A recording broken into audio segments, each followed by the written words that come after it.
여론 택배 시작하겠습니다. 세 분과 함께하겠습니다. 한국사회여론연구소의 이강윤 소장님 어서 오십시오. 안녕하세요. 예, 리얼미터 이택수 대표님. 네, 안녕하세요. 네, 그리고 인사이트K의 배종찬 소장님 어서 오세요. 안녕하십니까, 배용찬입니다. 자, 이제 D-13 2주도 안 남았습니다. 네. 자, 뭐 어제 재국민투표 시작됐고 다음 주 금요일에 사전투표 있고, 자 여론조사 새로 나온 것들 지금 민심이 어떻습니까? 네, 또 여론조사 쏟아졌는데 네.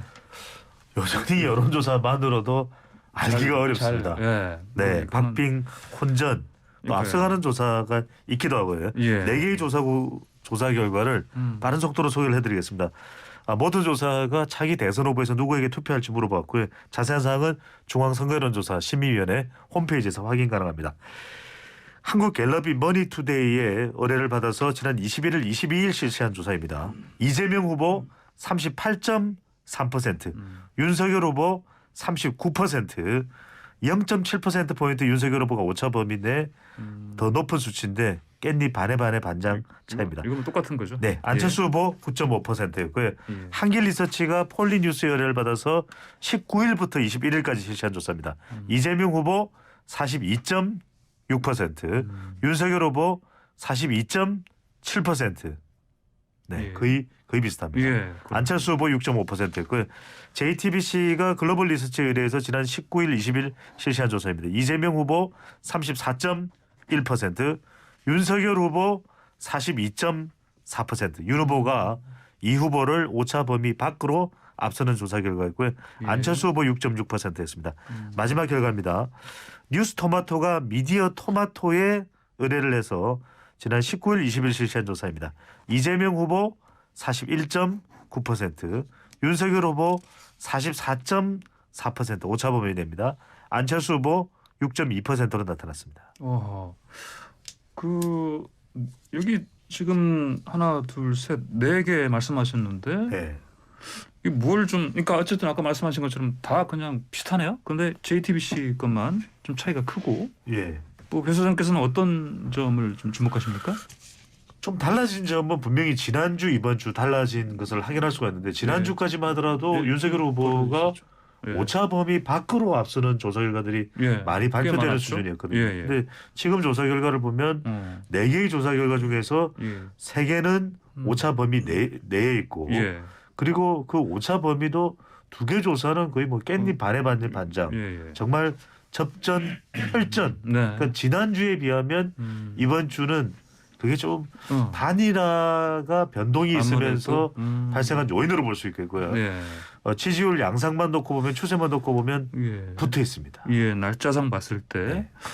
저 이택수 대표께서는 어떻게 보십니까? 네, 지금 세 개 조사는 박빙, 네. 한 개 조사는 좀 격차가 있었는데 격차가 있었던 JTBC 글로벌 리서치 조사는 19일, 20일. 날짜가. 예. 네, 19일, 20일. 그러니까 최근 들어서 여론이 크게 변화했던 변곡점이 13일과 20일 예. 안철수 후보가 윤석열 후보에게 단일화를 제안한 제안했다가 시점이 또 철회했던 날이 20일. 또 20일, 7일. 딱 지난주 일요일, 지지난주 일요일이거든요. 한국갤럽은 전화 면접 조사지만 단일화를 철회한 다음 날, 다다음 날 이렇게 조사를 했던 그 전화 면접 조사이긴 하지만 두 조사가 맥락이 완전히 다른 것이 시점의 차이. 안철수 후보가 단일화 철회했다는 것이고 그 전에 JTBC 글로벌 리서치 조사는 이제 단일화가 이제 유효한 상황에서 조사가 됐는데 그 당시에는 이재명 후보가 전화 면접 조사에서 대체로 나타났던 샤이 현상이 반영이 되었던 조사고 그 이후에 이제 조사가 됐던 자동응답 방식 중심의 조사들은 대체로 지금 오차 범위에서 완전 박빙 아까 배 소장님께서 깻잎 반의 반장 얘기하셨는데 그 정도로 지금 거의 붙어 있다고 봐야 될 것 같습니다. 날짜 조사 시점 보니까 네. 그러니까 안철수 후보가 결렬 선언한 그 이후에도 조사된 거는 이제 한국갤럽, 한길리서치 거고 그다음에 그게 좀 반영이 덜 됐을 수밖에 없는 JTBC 그러니까 글로벌 리서치 그다음에 뉴스토마토. 미디어 토마토. 예, 이쪽은 좀 어쨌든 격차 좀 더 벌어져 있습니다. 격차가 있고. 자, 어떻게 보십니까, 이제 이광 소장께서? 예, 우선 지금 여기 계시는 분들 그리고 기자, 뭐 PD, 방송 종사자 이런 분들, 그다음에 정치를 직업으로 하는 뭐 이른바 여의도 사람들은 시시각각 뉴스에 민감하고 확산시키고 그걸 즉각 분석하려 하고 이게 나에게 또는 저쪽에게 어떤 효과를 가져올지를 많이 고민하고 소통하죠. 예. 그런데 일반적으로 생업에 계시는 분들 그리고 정치에 직접적으로 영향력이 그렇게 많이 받지 않으시는 분들은 뉴스의 유통 및 전파 예. 속도가 저희들보다는 조금 당연히 떨어지는 것이고요. 예. 그다음에 어떤 큰 뉴스가 나왔을 때 그것이 어떤 정치적 의미를 가질까 이런 것들을 본인이 또 생각하실 시간도 필요하고 해서 네. 우리가 자칫 뉴스를 너무 정치를 업으로 하는 분들 위주의 현미경식 접근을 하고 있는 건 아닌가. 그 점은 어허. 가끔씩 한번 생각을 해보고 싶고요. 예. 그 뉴스도 전파 및 확산 속도가 네. 확산에 걸리는 시간이 필요해서 안일화 예. 안철수 후보가 단일화를 철회한다고 예. 일요일 날 1시 반인가 낮에 기자회견했을 때 그게 전 국민에게 상당히 퍼질 때까지는 일요일 밤 또는 다음 날 아침 정도 이렇게 되지 않을까 싶어서요. 굉장히 네. 여론조사 시점의 중요성을 네. 황 앵커님께서 정확히 잘 지적해 주셨는데 그게 잘 제대로 고스란히 반영되려면 최소한 3, 4일 정도는 지난 뒤에 이렇게 하는 게 좀 좋겠다는 생각은 들고요. 예. 저희 오늘이 목요일입니다. 네.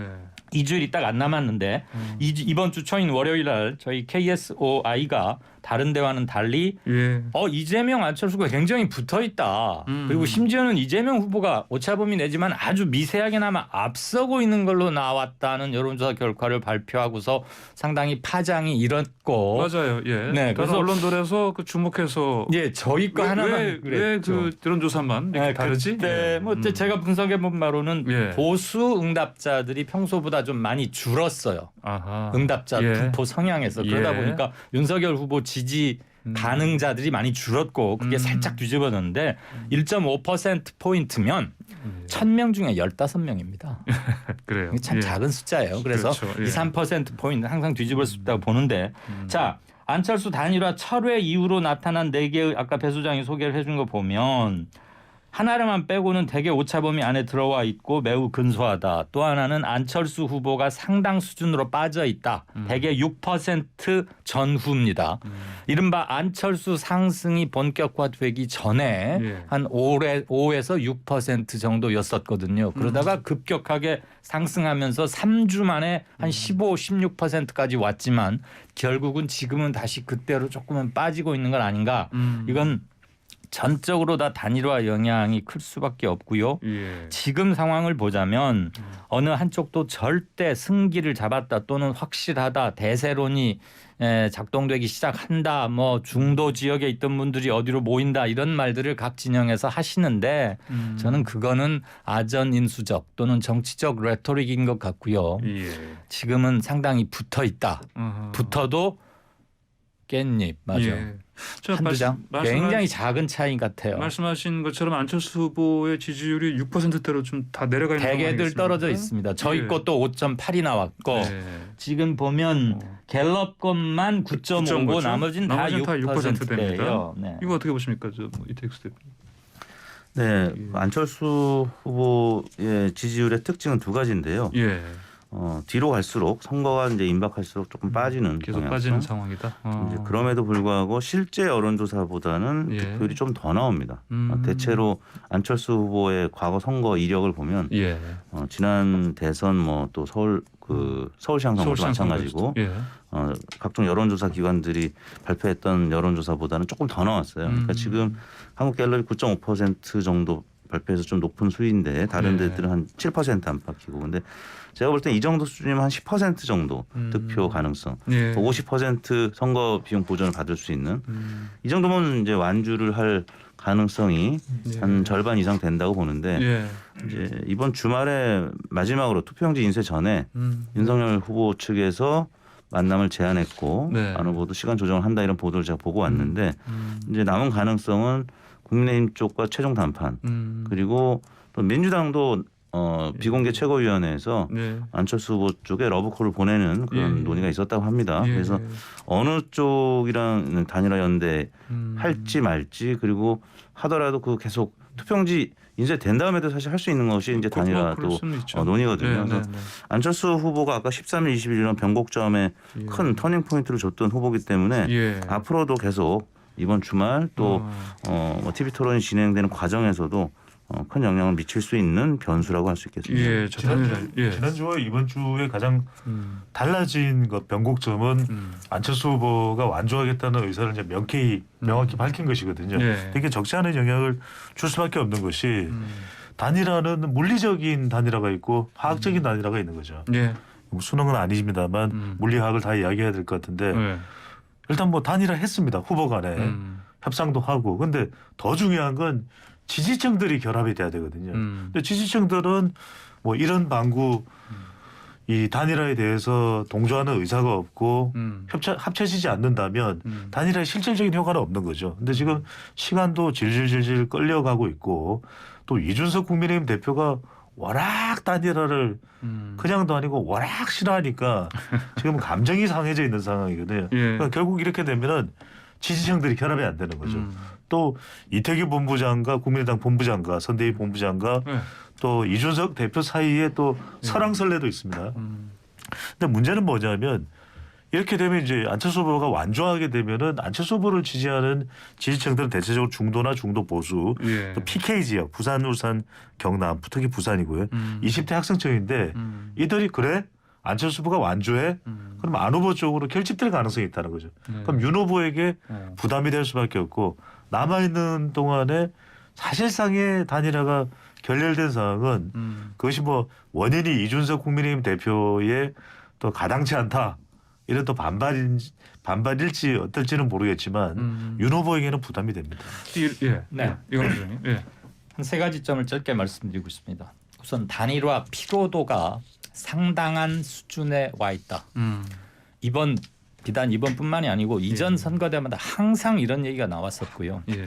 그때마다 명쾌하게 또는 감동적인 아름다운 단일화까지는 아니더라도 필요성에 많은 사람들이 공감하고 그게 어떤 선거 결과로 나타났다기보다는 예. 그렇지 않은 경우가 훨씬 많았고 그래서 이제는 단일화 그러면 또 이런 말들이 먼저 나옵니다. 예. 그다음에 희화화, 정치적 희화화. 정치가 뭐 장난인가? 애들 장난인가? 너 나랑 놀래? 또 투닥거리다가 너는 나랑 안 놀아. 아이 그러지 말고 다시 뭐 잘 사귀어 보자. 뭐 잘 해보자. 저는 이런 역풍도 고려를 해야 될 것 같고요. 예. 안철수 지지자 특징 중에 하나가 충성도가 약하다는 겁니다. 이재명, 윤석열 두 후보는 계속 지지하겠다. 이게 지난 작년 여름, 가을 그때부터 예. 75%, 80% 이정 넘어요 요즘은. 예. 그러니까 웬만큼 뭐 나쁜 소식이 들리고 나쁜 뉴스가 소문이 사실로 확인이 돼도 웬만해서는 지지성에 안 바꾸는데 안철수 지지자의 40 내지 50%는 예. 바꿀 수 있다라고 답해 왔습니다. 작년 12월부터 올 1, 2월 사이에 여기 예. 전문가들 계시지만 여러 조사를 종합해 보건데 자 충성도가 약하다는 말은 언제라도 떨어져 나갈 수 있다는 것이고 김대중, 김영삼식의 그런 카리스마가 있는 정치 지도자는 아닌 것 같습니다. 안철수 네. 후보가. 예. 그래서 안 후보가 어떤 정치적 결단을 내린다고 해서 지금 그에게 지지를 보이고 있는 사람들이 대부분이 이탈 없이 따라가느냐? 저는 굉장히 희박하다. 또 하나는 안철수 지지자들의 표 성분이 친보수 성향의 중도 보수적인 성격이 있고 예. 중도 진보적인 게 있고 안철수 고정팬이 있습니다. 안철수 고정팬은 뭐 큰 여탈이 없겠지만 나머지는 자신들의 평소 정치적 컬러에 따라서 단일화가 되든 안 되든 완주를 하든 안 하든 결국 나중에는 극단적인 양 진영의 최강 초접전이 시작되면 이재명, 윤석열 쪽으로 끌려갈 가능성도 꽤 높다. 이 점은 보고 싶습니다. 이재명 후보 쪽에서 통합정부론 가지고 계속 러브콜 던지잖아요. 이쪽으로와의 뭐 이를테면 뭐 같이 할 가능성 어떤 방식으로든 간에 이것은 네. 어떻게 가능성이 예. 열려 있다고 봅니다. 왜냐하면은 예. 지지층들이 어떻게 판단하는지가 중요할 수도 있지만 국면 자체가 전환되는 것도 선거에서 상당히 큰 영향을 줄 수가 있거든요. 예. 그러니까 얼마 전까지만 하더라도 선거 유세할 때 정권 교체를 강조해야 했던 것이 안철수 후보였는데 지금 선거에서 가장 중요한 것은 정권 유지냐 정권 교체냐 이 선거 구도가 상당히 중요하거든요. 예. 근데 변곡점이 생긴 것이 안철수 후보가 이제는 단일화는 이제 물 건너갔다 이렇게 판단한다면 이제는 정치 교체를 이야기할 수 있는 거죠. 예. 기득권 정치가 아니라 또는 이제 성격적으로 보면은 윤석열 후보는 검찰이 강조될 것이고 또 이재명 후보는 문재인 정부의 연속성이 강조될 수밖에 없다면 예. 그러니까 정치 교체를 이야기하면 이재명 후보하고도 협력할 여지가 있는 겁니다. 예. 그렇다면 중도나 또는 20대나 또는 심지어는 PK 지지율도 지금 상당히 중요하거든요. 팽팽한 접전 상황에서 그렇다면 이재명 후보와 안철수 후보가 협력할 여지가 없느냐? 그렇지 않다고 봅니다. 정치 교체를 연대로 해서 묶일 수 있다면 지금 남아 있는 건 2주도 채 안 되지만 상당히 큰 선거의 파란을 몰고 올 수 있는 변화가 될 수도 있겠죠. 이태수 대표님, 그럼 지금 안철수 후보가 적어도 이 안 후보 입장에서 자존심 상할 어떤 그런 일을 당하지는 않았지 않습니까? 민주당으로부터는 적어도. 네네. 그러면서 좀 볼 어떤 여지가 있지 않나요? 어떻게 보세요? 그렇죠. 안철수 후보 입장에서는 예. 국민의힘과 민주당하고 뭐 단일화 연대 논의를 하는 데 있어서 예. 이제 방법론 차원에서 완전히 다른 길을 갈 수밖에 없습니다. 국민의힘하고는 일종의 M&A, 예. 이제 기업으로 치면 M&A가 될 수가 있고요. 예. 민주당하고는 MOU, 그러니까 제휴 예. 뭐 이 정도. 그래서 이제 합당 논의가 국민의힘하고는 물밑에서 있었던 것 같고 예.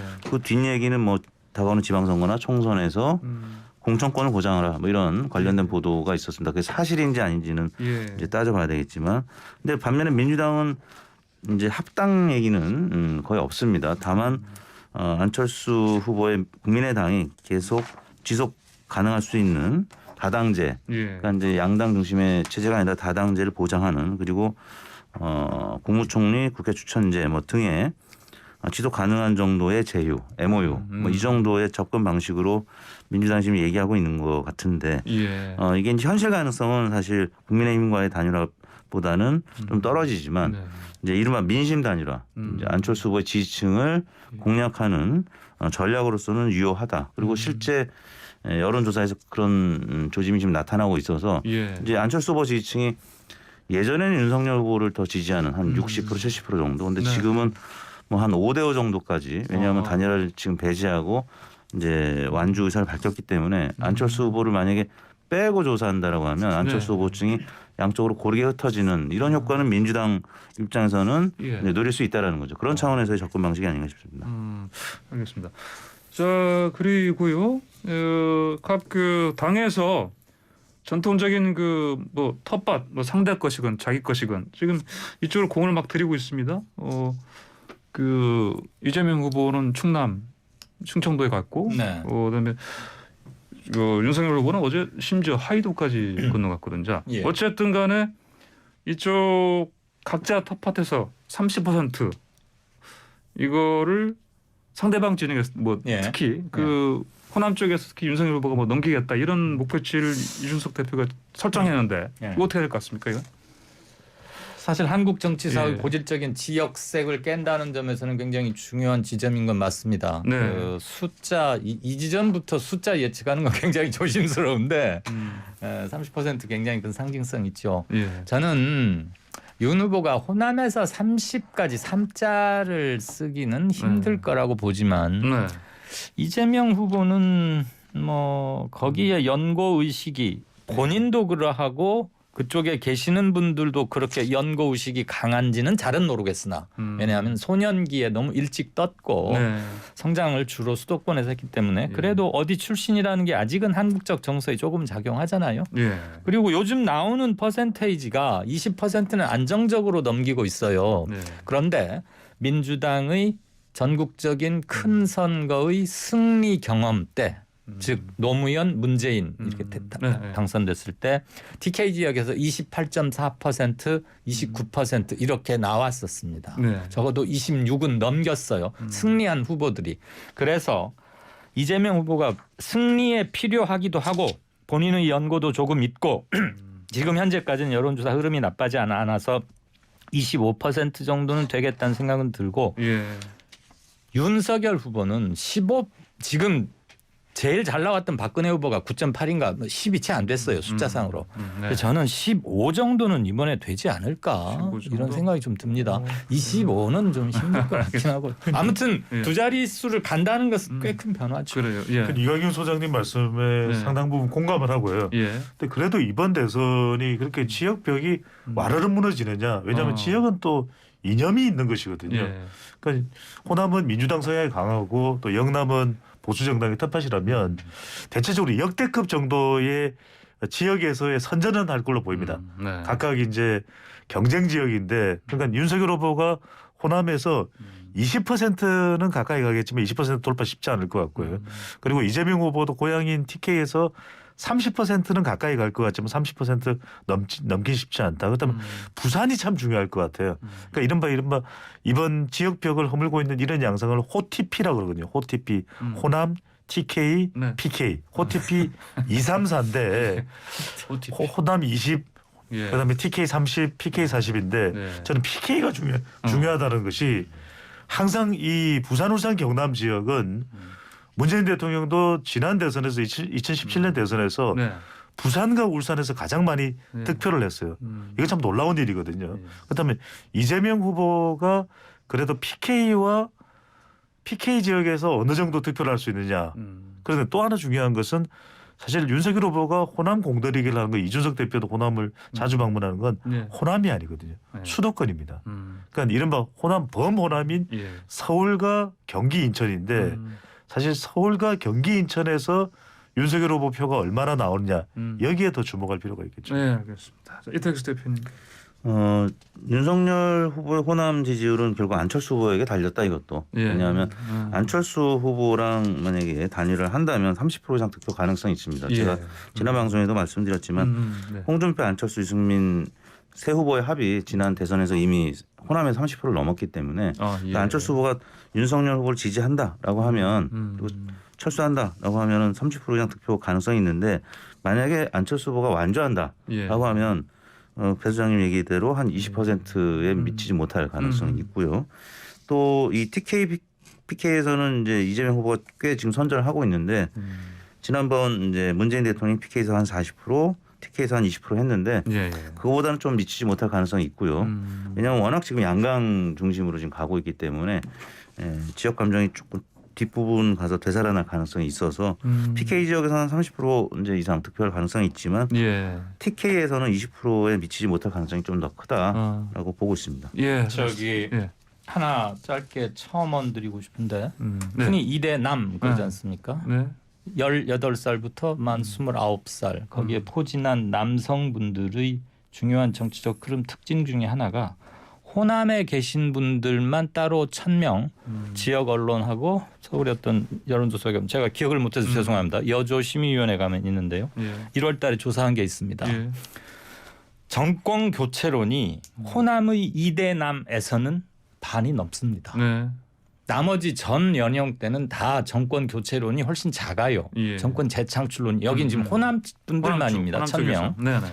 그리고 이대남에서만 호남의 이대남에서만 윤석열 후보에 대한 지지율이 이재명 후보 지지율보다 높았습니다. 제 기억으로 44%대 39% 정도로 나왔던 것 같아요. 그거 언제 나왔던 이게 거죠? 1월 중순입니다. 예. 노동일보 등 세 군데 건데요. 예. 그거 좀 이따가 검색이 가능하면 예. 불러주시고요. 예. 제가 드리고 싶은 말씀은 이대남들의 전국 유권자 분포에서의 비중은 약 4.8%, 그러니까 약 5%쯤 되는 예. 거죠. 네. 그래서 물론 이제 이들의 투표율도 중요하겠습니다만 이런 특징을 갖고 있다. 알겠습니다. 자, 여론 택배 광고 잠깐 듣고 돌아와서 계속하겠습니다.